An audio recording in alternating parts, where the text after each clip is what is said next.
The Christmas Tree by Don Wynne. As the young parents were awaiting the birth of their child, they pondered the name that this new member of the family would have. They imagined all sorts of names and every possible combination. They, in their whimsy, talked about naming this little girl Christmas Joy. Finally, they decided that she would be Christmas Joy to them, but her name would simply be Joy. When Joy was 6 years old, she was aware of all the festivities surrounding Christmas and was especially interested in Christmas decorations. All the pretty colors and glitter made the season even more special.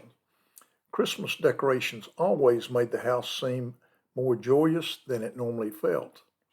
Everyone was cheerful and the house was filled with a jovial holiday spirit. Excitement was building. At the beginning of December, little Joy began to ask, "Daddy, when are we getting our tree?" "Soon, honey, I promise," was his answer.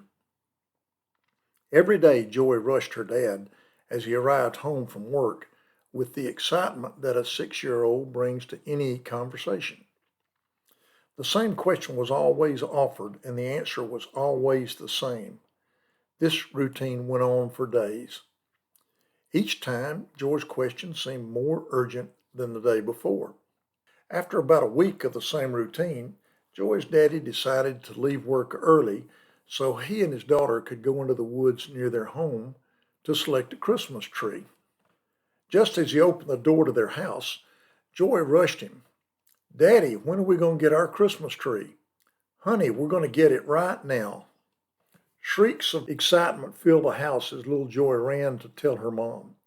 "Mom, we're going to get a tree. We're going to get a tree right now." It's cold at twilight in Kentucky in December when the heat of the day disappears under the first starlight. Joy's daddy got her coat, cap, gloves, and shoes and helped her get them on as she wriggled around in the chair. Excitement and movement just naturally go together in children. Joy was moving all over the place. When they were standing on the porch, snow was just starting to fall. The sun hadn't gone down yet, but stars were already twinkling down upon the world from a sky full of mottled clouds. As the sun went to sleep behind the trees, nighttime shadows came to life under a bright full moon. Blustery wind and heavy snowflakes added to the Christmas spirit. Seizing the moment as only a child can, Joy gripped her daddy's hand and headed into the woods. She raced from one small tree to the next, seeming to examine each one after the other. "This one's pretty, Daddy." "This one is too." It was a beautiful night, made even more so by a special event between a young girl and her dad. Joy's daddy was amazed at the splendor around them. He hadn't realized it before, but the woods around their home were beautiful, maybe even grand. He felt the excitement that was filling the heart of his daughter, and his eyes began to tear up just a little. Encountering unexpected beauty can do that, even to grown men, maybe especially to grown men. Finally, Joy found the most beautiful tree in the forest and perhaps in the whole world. It was just a little taller than she was, and it was proportioned perfectly. The branches cascaded over one another as if posing for a Christmas card. As Joy seemed to dance around the tree, her dad just stood there, taking in the beauty of this special event. Blessings come at sweet times like this. Finally, he set his pack down and took out his bow saw. He kneeled at the base of the little tree, preparing to cut it as near the ground as possible. "Wait, Daddy, don't hurt my tree." "It won't hurt your tree, honey." "But Daddy, it will." Joy must have expected her dad to get the tree just like a potted plant. Her daddy just stood there trying to decide what to do. Finally, he had an idea. For the next few weeks leading up to Christmas, Joy told everyone she met about her tree. "Mom says it's beautiful, and it is too. You should see it." She was sharing Christmas cheer with everyone in town. Winter is a harsh time in the towns that dot the hills in eastern Kentucky. Work is hard. Family and friends have to scramble and to work together to survive. Christmas cheer is not easy to come by. Joy's enthusiasm caused winter gloom to be replaced by small town excitement. She was spreading Christmas joy to everyone she met. Enthusiasm and youthful exuberance seemed to be infecting people.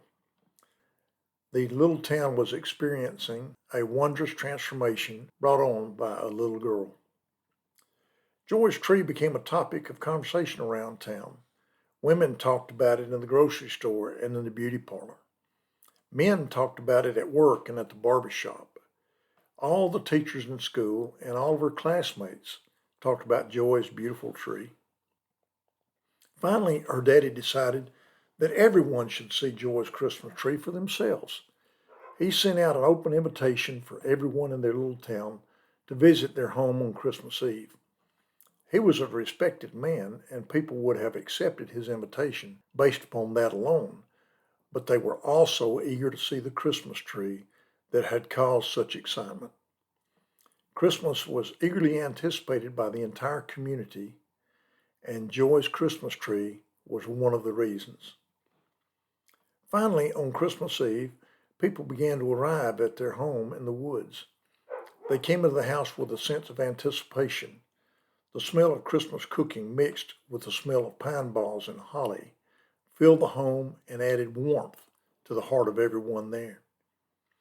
Christmas songs were playing on the radio, and the magic was so strong that everyone felt it. Men shook hands and patted each other on the back. Women hugged each other, exchanging Christmas cheer with friends and neighbors. People were polite, but they just couldn't find a Christmas tree anywhere. "Where's Joy's tree?" they seemed to be asking each other in muffled whispers. Was there some mistake? Had everyone misunderstood? People stood in small groups sipping warm cider, sharing their best Christmas wishes. Good humor was everywhere. Finally, someone asked little Joy, "Didn't you tell me you had a beautiful Christmas tree?" "It's the most beautiful tree ever," Joy said. Just then she took the hand of the lady who had asked and guided her to the big picture window at the side of the house. "See," as she pointed out the window, through the woods the lady saw the most beautiful Christmas tree ever. It was standing in a small clearing just a short distance from the side of the house. It had some colored lights on it and some Christmas ornaments too. The little tree was swaying gently in the wind as though it was directing a Christmas choir. The tree took the breath away from all the people who saw it. They gathered at the window, staring at the most beautiful, uplifting sight that anyone had ever seen. The guests of the house framed by that picture window sang Christmas carols guided by the movements of that little tree in the woods. The Christmas Tree by Don Wynn.